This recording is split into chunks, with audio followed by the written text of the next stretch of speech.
So if you've been watching the Nutnfancy project, you should know at this point that I'm anti-hype.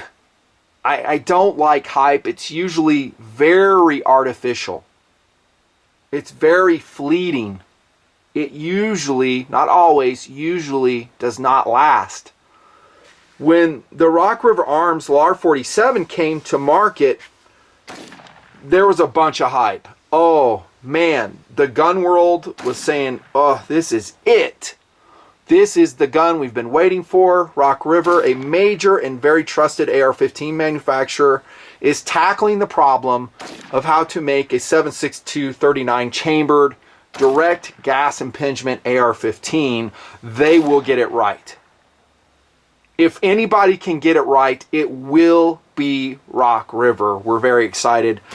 And I read online those years ago, guys saying, yeah, my name's on a waiting list. I'm just going to buy it.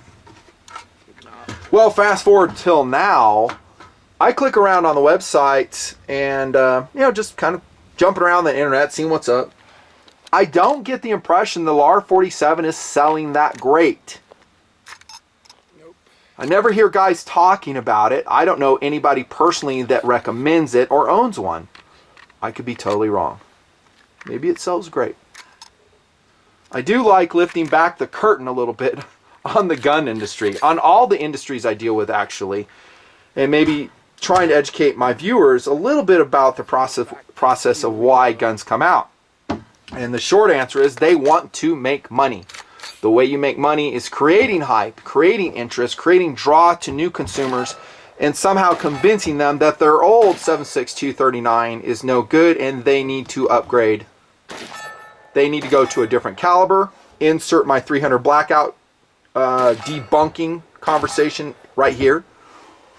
And lo and behold, they have a lot of guys convinced and proselyting the new truth, the new tactical trend of how you have to come up to speed to be cool. And gun makers love that because it makes sales and they like making money. And I'm glad they make money, but at the same time, as a consumer advocate, I equip my dudes with knowledge and common sense and, more importantly, logic. And that's what the tabletop reviews are all about here in the Nutnfancy project, is logic, a consistent philosophy applied to different firearms that kind of pass through. They pass through the desert testing. That's a big if, by the way. Yeah, that's a big if. If they can pass desert testing. Then they'll go to range testing with a couple outings, and then they make it to tabletop, and we talk about what happened. If I was a viewer to TNP and I liked the gun reviews, I would watch just to see what happens in the desert. Because at this point, the TNP desert areas have such a reputation for shutting down hype. A good example of that would be the CMMG Mutant Mark 47, which basically failed out there. It was bad. Although online, like I said in that review, oh, it's so good. It is the operator's AK chambered AR. And that was a fair, honest review. Maybe they fixed a Mutant, but the one I got had problems. And maybe it gets a recommend from me later. I hope so. And I don't like shutting down manufacturers and when something is going south. I just say go back to the drawing table, improve it.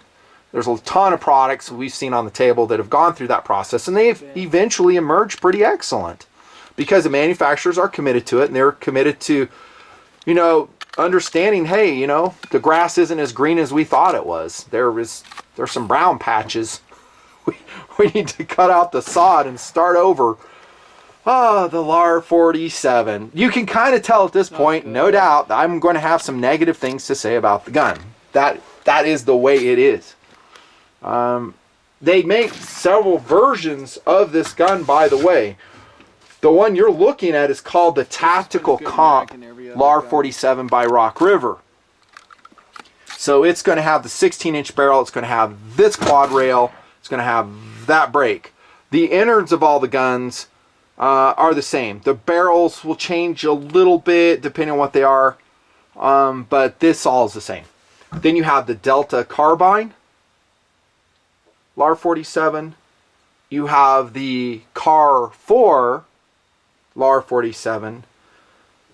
And then you have the X1 tricked out LAR-47. That one has an 18-inch barrel.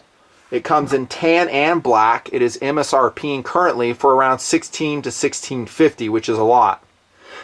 Street will be much lower, of course. 8.3 pounds, though, on the X1, wearing a much better rail, by the way. It's a TRO-XL rail. But 8.3 pounds naked? And then you got to put a mount on it. Then you put a scope on it. Maybe you're looking at a 10-pound AK variant AR, if you know what I mean.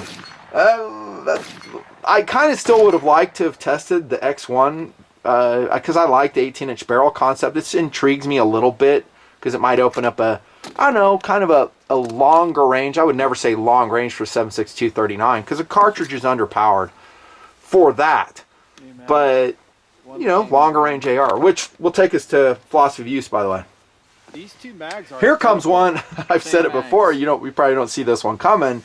The Rock River Arms LAR-47, at least in this flavor, the tactical comp, just might be a project gun for you.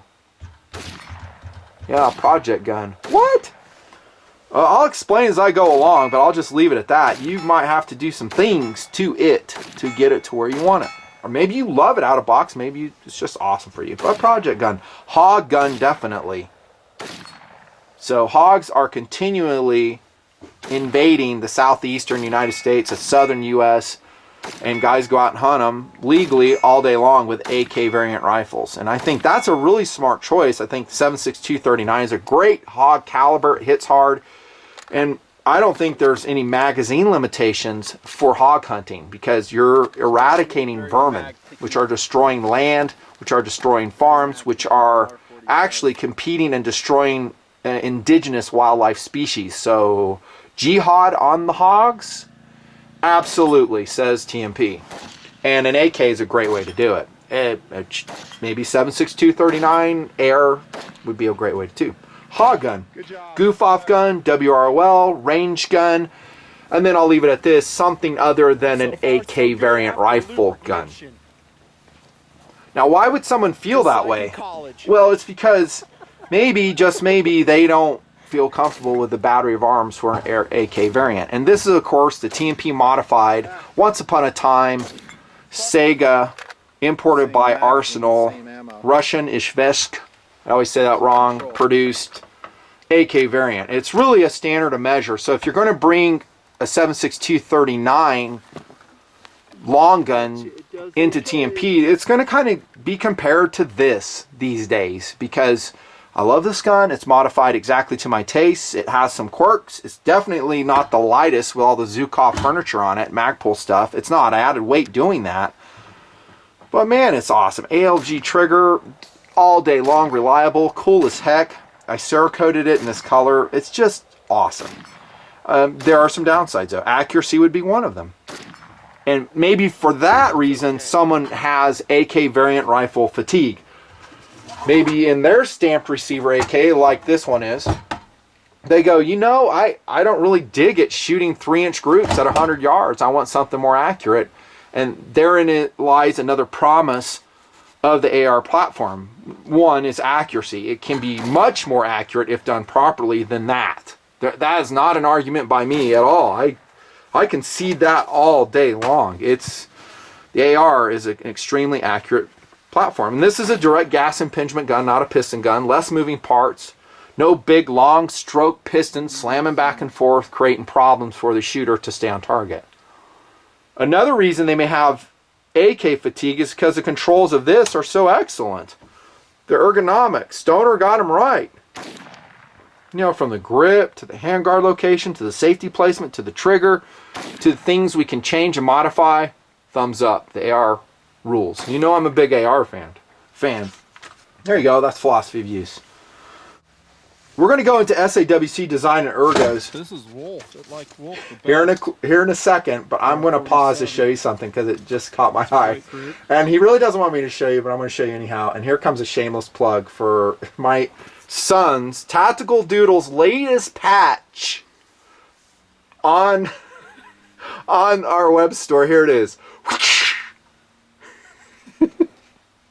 Just another dumb-ass civilian is what he come up with. So he's got some honey bear creature that he designed with some butterfly in there that he's kept capturing his attention. I said, dude, that is so funny. You got to make it into the patch form, you know, for Velcro patches. But he has both large and small stickers, and he only did a small run. He's like, yeah, I don't know if they're going to sell. I'm like, are you kidding me? I would buy those all day long. They're going to sell like crazy. Order more. So he's got more coming in. And if you're wondering why I love it so much, it is funny. The concept's funny. But it also represents something, and this is kind of like the tabletop review I'm doing here too, where we just kind of cut through the tactical hype. You know, that there's so much of that online. It's just gut sickening. The tactical, I'm a tactical badass. I'm an operator this, I'm an operator that. I run this gun. I'm the real deal. And we just, in TNP, it just makes us want to vomit. And so Tactical Doodle grabbed a hold of that and goes, you know, I'm not any of those things. He's actually embracing the fact he's the exact opposite. He's just a dumbass civilian.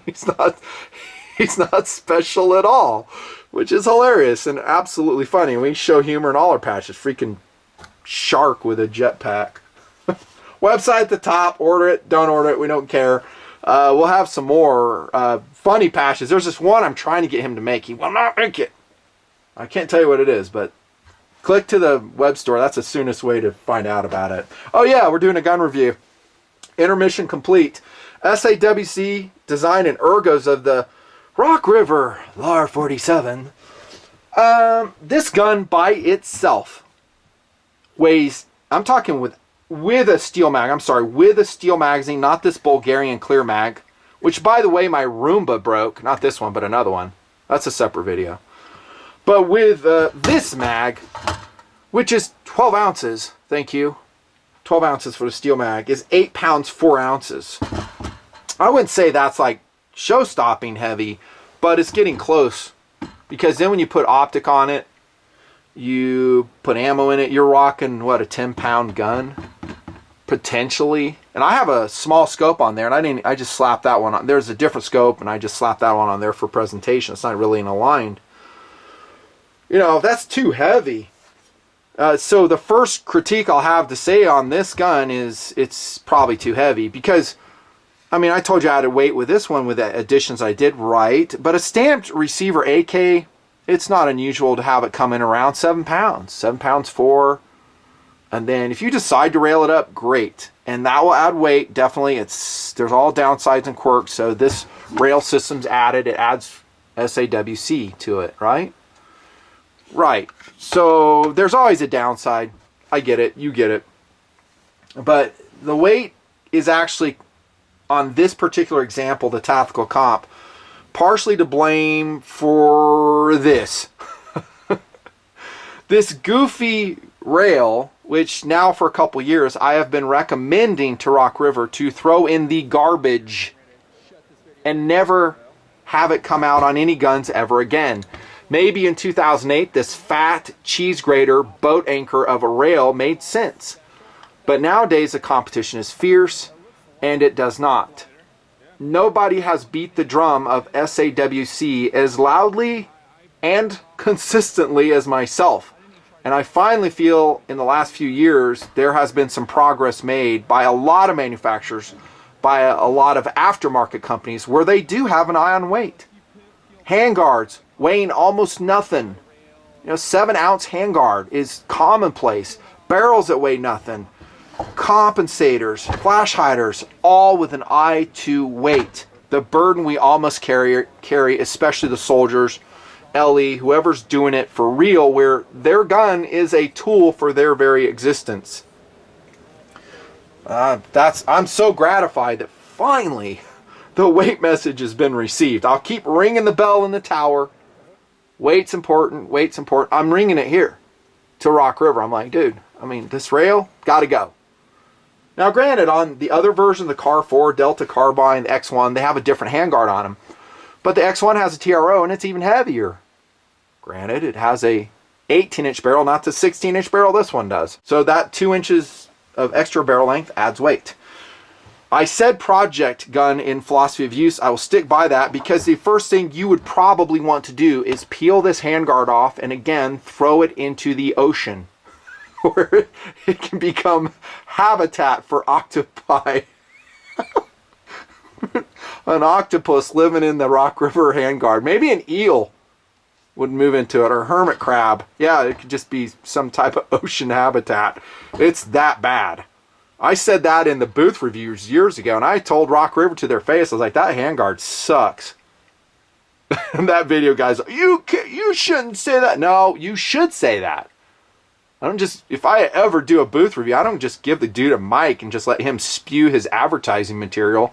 I will, you know, if it's correct and true and it goes in line with our philosophy, okay, cool. If there's a variance, I always will speak up. I also don't like the gas block. Granted, it has a built-in backup front sight on it, which is cool, I guess. I did have it on the Rock River AR-15, which, by the way, I love the Rock River AR-15 product. It's just fabulous. Really good. But a lot of them, like this gun, are project guns. You got to take the crap off it comes with. The core essentials on the Rock River AR-15 are good. But the furniture, gas block, maybe the muzzle devices, maybe not so good. So I would peel this off and also throw it in there to become crab habitat. I'll just get rid of it. I did. I took mine off and just threw it away. I was like, am I ever going to use this again? Then I weighed it. My answer was clear. No. It's got some dangling swivels here that I don't think many people will use. So it's moving mass and inertia for accuracy. I don't like that. It has a bottom pick rail. Just get rid of it. And then once you get rid of it and put a low profile gas block on, now you can open up perhaps more rail opportunities and lighten it up by, I don't know. I didn't weigh this particular rail, but I know it's heavy. You might be able to save 6 ounces. That's substantial. Maybe 5 ounces, but it all adds up. The barrel itself on the Rock River Arms LAR-47 is actually pretty thick. It reminds me of the R4 profile. So yes, this is a 30 caliber projectile, and you have a pretty thick barrel to send it down. That's good for volume of fire. It's good for accuracy. It's pretty thick under the handguard as well. If you compare it against this Sega, dude, it is like, it's monstrous. The Sega barrels are always tiny. I've always said that. They're cold hammer forged, high quality, blah, blah. Right. They're still thin. I wouldn't mind this to be just a little bit thicker. That's a thick barrel. So if I had a preference on the barrel, even though I'm saying I love thick, I would probably thin it out just a little bit. Maybe take 3 millimeters off this and make it more like that. Does that surprise you? I don't think you'd lose much accuracy, and you'd gain a lot more in maneuverability and swing action of the LAR-47. Just me. This 30 caliber brake is called the operator brake. It's made out of 4140 steel. I have a variation of it on a 5.56 Rock River AR-15, and I've left it on because I like it. Here I might explore other alternatives because it is a rather large chunk of steel adding weight.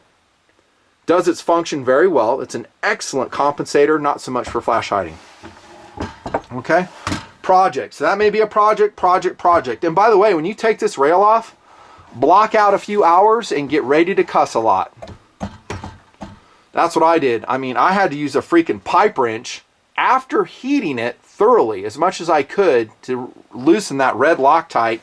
I destroyed the ring and the rail in the process. Again, threw them into the ocean.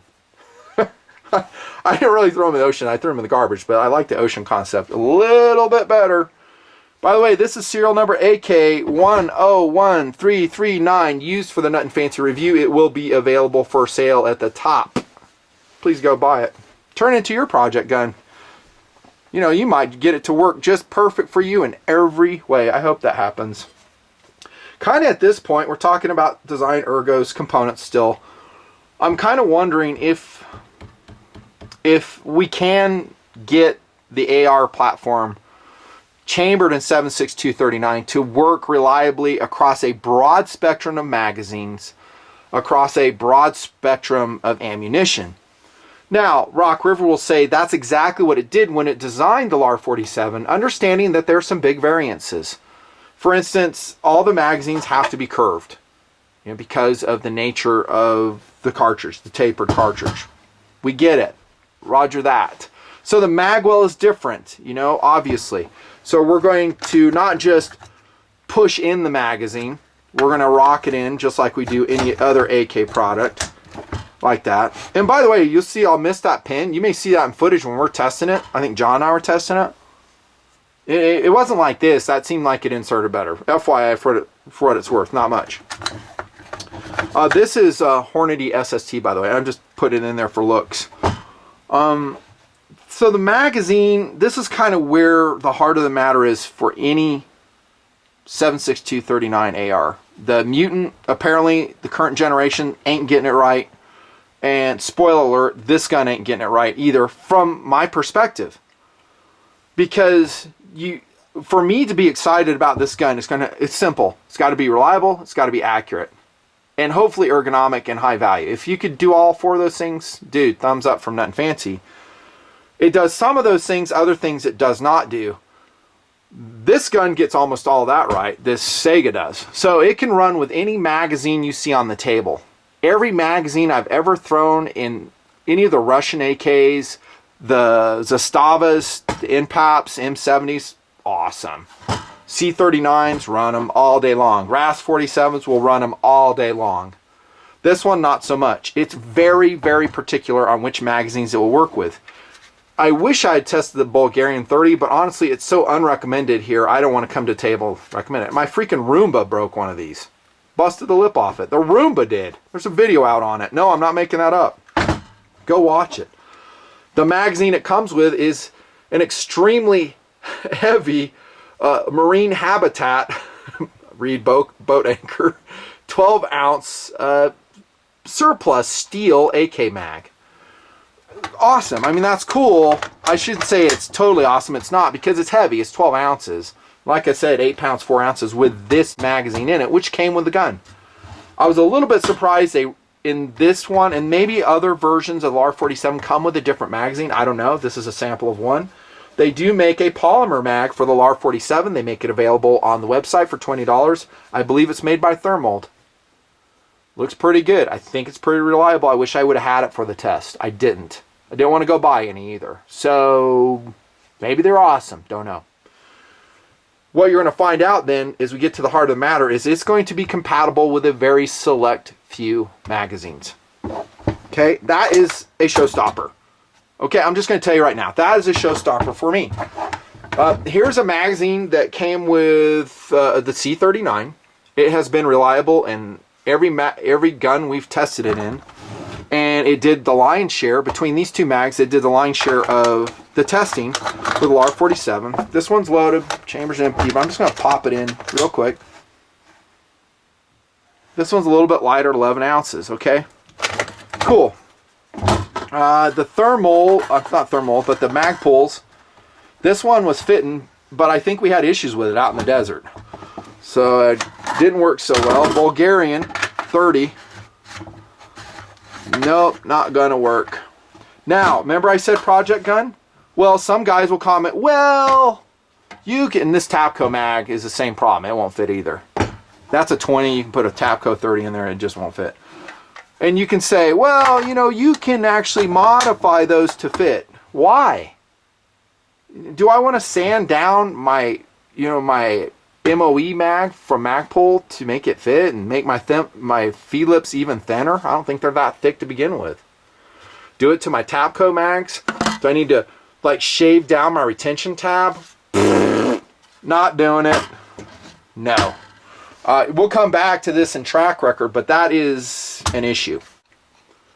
So I like the trigger guard. It's just fine. The trigger is actually pretty excellent, which I would expect because it's a standard Rock River 2-stage trigger. Pulls clean. Awesome. I've always liked Rock River 2-stage match triggers, and they ride in several of our cast member guns here in the project. Wouldn't do anything with the trigger. Standard A2 grip. Okay. Not great. Easily replaced if you don't like it. And then you have the Rock River operator stock back here with no sling plate, by the way. You have a couple what I think are marginally useful single point attachment places here with your cups, your single point cup. The operator stock, I say, is okay. It's because I've broken them. I pile drived at Rock River out there. They got jammed and the stock snapped off on me. So I'm a little bit lukewarm to it. Ergonomically, I think it's pretty good. It has, it's easy to operate. I think it's relatively lightweight, and it has a really nice cheek weld to it. Rubber, not polymer butt pad. So it's okay. Standard charging handle here. That scope's in the way. But that kind of drives to the fact that you might have to make it a project gun. So now you got to go chase down what is probably a proprietary charging handle to the LAR-47. I could be off though. It could take a standard one. Probably does actually. I guess I'll pop it open super quick and we'll take a look. I hate burning the time because there's so much interesting philosophy to talk about this gun. So when you go to a 7.62 AR, everything's going to be proprietary. So here we have what I've always liked is the matte chrome finish Rock River bolt carrier group. I've always had excellent experience with them. They've been great. They haven't failed me. Have I put tens of thousands of rounds through them? Nope. But I don't have the time or money to do so. I think for any realistic philosophy of use, they will be fine. It is kind of an AR-15 style design, shrouded firing pin. Cool. And charging handle, like I said, pretty standard here. M4 feed ramps. You have to take my word for that because we're going to press on. And the two-stage trigger we talked about already. I still buy Rock River bolt carrier groups and put them into some AR-15 builds. I've said that. I've shown it to you, which may surprise people because getting back to the tactical elitists, they'll go, "Oh, there's no way I trust my life to them." I say they're great in an AR-15. This is not an AR-15. This is a 7.62 39, completely different animal, which I think we're establishing. A star safety lever. I say star right here, so it's not mil spec. I've always liked that. The completely unnecessary forward assist is there, dust cover, blah, blah, blah, all that stuff. Okay, so that's the basics of the LAR-47, right? Everything you would expect to see. Let's get into track record first, okay? Because this is what I've been alluding to all along. Yes, we had a lot of problems with LAR-47. I will give an honest disclosure here is I did not go out and seek a bunch of different magazines, okay? I didn't, have like 12 surplus mags that I ran with the LAR-47. It just is not time efficient for me. I don't use them in my personal systems. I don't like a 12-ounce, heavy magazine for my AKs, and I don't use them. What you'll see is Bulgarians, Tapcos, and Magpols, and that's what I pretty much always shoot. I have a couple US Palms running around too. But this is particular. It won't run the Palm, Tapco, won't run the drums. That's a big downside to some guys. Another reason perhaps it's a showstopper. It's magazine specific. But it's not just that. It's that we experienced several hard jams with Wolf steel ammo in testing. Yes, the curse of the desert once again emerged. Would you expect anything else? Yeah, that's why you're watching, right? I'm showing you the footage, and some of the jams are so bad that pile driving would not work. That maybe it was stuck in the chamber, which I'm not sure what the sizing is on the LAR-47 chamber. I think it would be loose enough to accommodate surplus ammunition, but it got so stuck I had to break out the freaking cleaning rod again. That's a fight stoppage, and we had several of those. John and I did. And we're just laughing. We're like, oh gosh, what is with this? And then you're going to see a separate video post when I shoot both of these guns against each other and I have crew members running them. And I'll just gather their opinions. I'm like, hey, what do you think? And I didn't bias them in any way. I have them run the LAR-47, then I have them run the Nutnfancy Project Russian-built AK. And I was like, which one would you buy? Which one would you trust your life to? So reliability and track record weren't so good. I tried about 3 different ammunition types, and I talked about the magazines already. Let me stress this though. If it's magazine particular, if it's ammunition particular, I'm not interested, and it's going to get a negative review. because the competition is not magazine or ammunition sensitive. Got it? I really want to stress that point because some people don't get that. You're going up against a really good AK, and so you're coming in saying, hey, this is the new way to be. We're awesome. This offers advantages of ergonomics, accuracy, reliability, all that stuff. And I'm going to pull back the curtain and find out where the wizard is on my reviews and on the data I post, and that's not true with the LAR-47. It is, in my opinion, from what I've seen so far, this is all subject to change, inferior to a good AK. Boom. In terms of reliability. And that will take us to accuracy, because this is something positive I will say about the gun, and it doesn't really surprise me. Remember, it has a super thick barrel. It is a direct gas impingement system, not a long stroke piston rocking back and forth. The gun's accurate. So this is Wolf at 100 yards off a polymer table, shooting into MOA. Wolf, that's just over MOA, a little bit over. Look at that.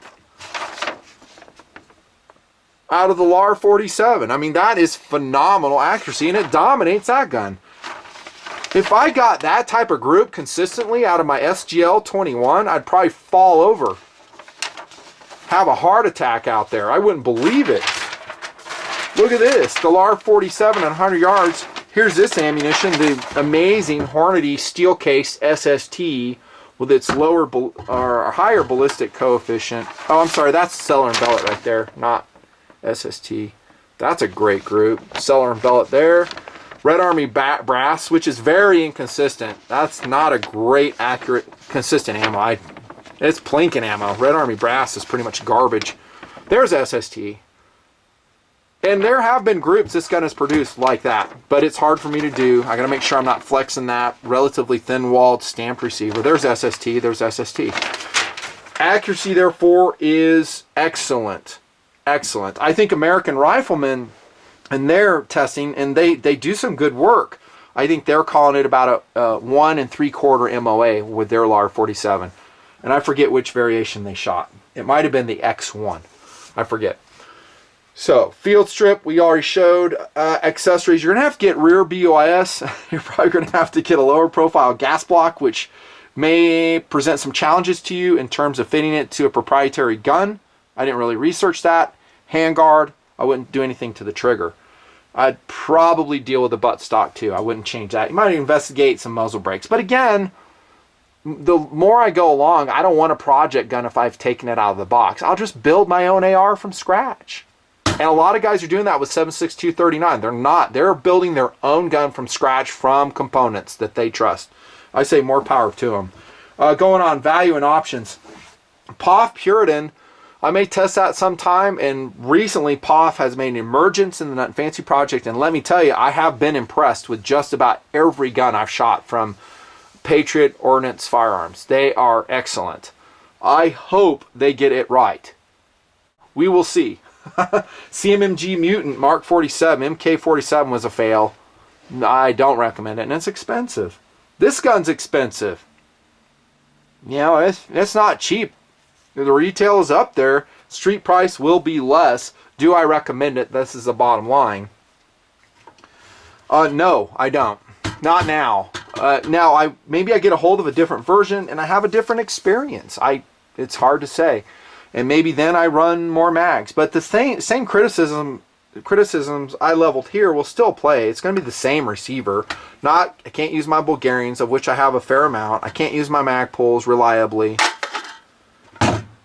There's actually a really cool magazine that I wish I would have had. It's the ASC 30 round. It's made out of 410 stainless steel. I wish I would have had some of those. Those might work with it, and they're going to be probably a little bit lighter than this one. So maybe we do an updated review. If it changes, it changes. By the way, I did say this is a standard A2 pistol grip. Actually, it's not standard. It's actually rubber covered, which makes me hate it even more. I don't like rubber covered furniture. Make it smooth. Rubber grabs everything. I don't need it. So there you go. That's a Nutnfancy tabletop review. There's more competitive options I don't have time to cover. Between these two guns, if you haven't figured it out yet, it's this all day long. I'll take the 2 MOA accuracy because this thing goes bang and every realistic range It's just going to get the job done. This, by the way, is not just a cast member. This is a defensive system for our family. When I go out, and here's a thing I've never told you. When I go out in the desert, I always have an AK loaded up. Always. And with multiple magazines. If something goes down, dude, someone says, hey, I don't think I'm going to take all those empty guns you have. I'm like, no, you ain't. That does the talking for me. Not the LAR-47. Done.